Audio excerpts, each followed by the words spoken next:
Hey guys. Hey, as you know, every business has its share of struggles. I'm sure most of you out there have been through them.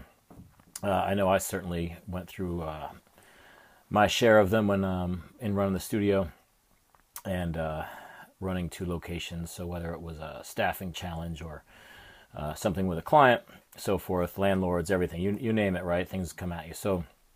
I'm reading a great book right now. I'd recommend it to everyone. It's called The Obstacle is the Way. It's by Ryan Holiday, I believe.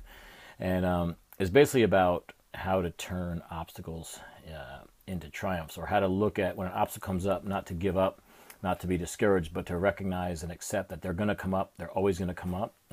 Typically, they'll come up when you think things are going great. And it could be something like your best trainer gives 2 weeks notice, or maybe even worse, he just walks out. It could be that 3 or 4 of your best clients, the clients that'll never leave, the clients that come 3 or 4 days a week and pay, $5 grand at a time.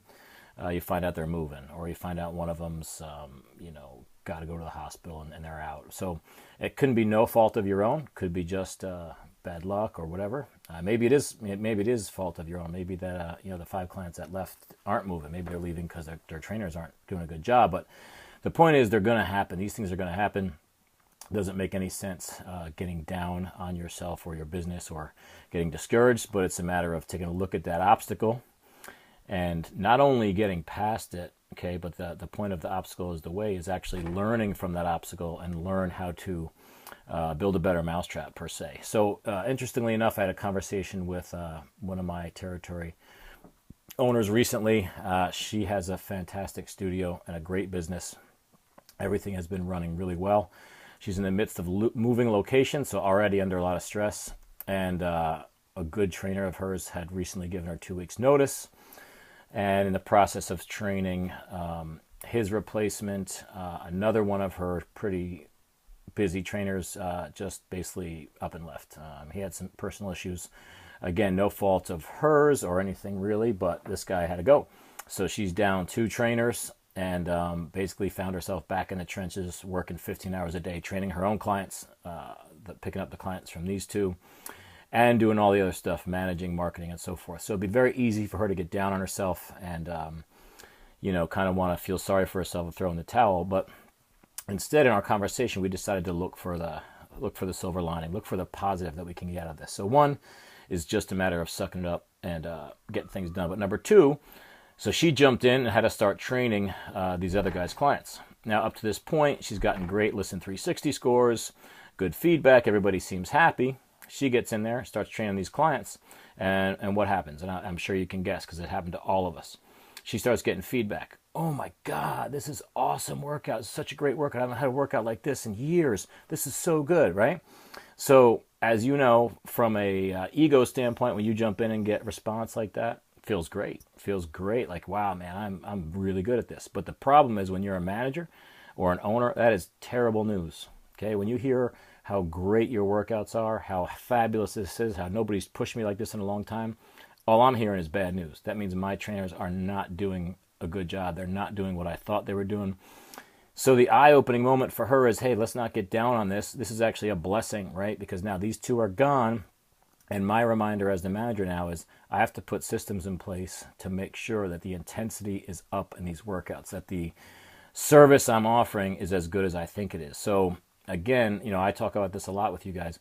We spend a lot of time thinking about marketing pieces, messages, freaking uniforms, billboards, and so forth, when we really got to take a look and see, are we really training people as well as we think we are? Because if you are, if this manager who I'm talking about, if she trained every single client in that studio the way that she just trained these people, she would have referrals coming left and right. She wouldn't even have to think about marketing, okay? The problem is the trainers that are working for her are not training like she does. They're not training anywhere near as good as she does. So that's why we're not seeing the kind of response. You might see people drop off. You might not see people bring in referrals. You might see people train for 3 months and quit. It shouldn't be that way, okay? Once people get into the studio, if your trainers are really, really, really doing a great job, you're going to see some clients stick around for a lot longer than you think, okay? So I would just challenge you guys to learn from that and say, anytime you have an obstacle, let's take a look at what we can learn from it. And from this particular example, take a look, watch your trainers. Get in there and watch. So what we learned for her is that, hey, she's too busy training and too busy managing and marketing and doing all the things a manager has to do. She hasn't been able to focus on the quality of training.